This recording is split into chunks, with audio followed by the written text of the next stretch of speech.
They were loose on their stats. You know, I heard you. Why aren't you telling me about the students who got an A?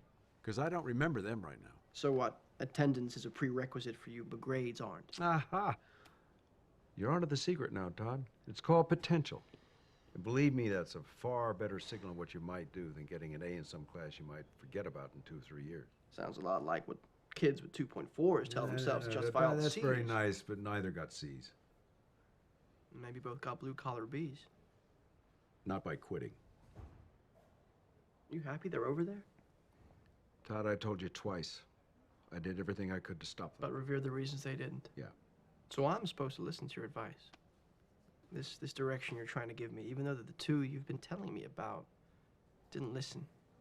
They went ahead, they did what they were gonna do anyway. Okay, maybe, just maybe, you might be dropping the hammer on me because of how rarely you find a student you think is worth the time and how often it sounds like you fail at getting through once you did find those students. Actually, the failing started about 10, maybe 15 years ago. You know, the truth is, Todd, I used to knock meetings like this out of the park. And what changed? You, students sitting across from me. Because we're more shrewd, because we see how things work, because we don't want to die for these pieces of shit. Because you want to put as much distance between yourself and the real world as possible. And these pieces of shit, by the way, how many times are you going to say that? They bank on your apathy. They bank on your willful ignorance. They plan strategies around it.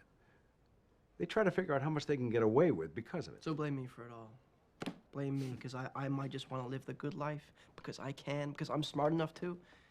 You gonna blame me because I don't want to work elbow to elbow with you on a goddamn collective farm? Doc, you are sounding a hell of a lot like my parents.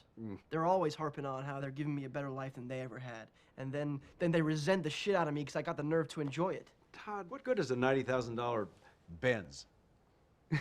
There's not only not enough gas in the tank, but the streets and the highways are decaying to the point of becoming third world. If all your rants about Congress and politics are true, Todd, if things are really bad as you say they are, when thousands of American troops are dead and more are dying every day, probably as we speak, you tell me, how can you enjoy the good life? Rome is burning, son. And the problem is not with the people that started this. They're past irredeemable. The problem is with us, all of us, who do nothing, who just fiddle, who try to maneuver around the edges of the flame. And I'll tell you something, there are people out there, day to day, all over the world that are fighting to make things better. You think it's better to have tried and failed than failing to try, right? Yeah. But what is the difference if you end up in the same place?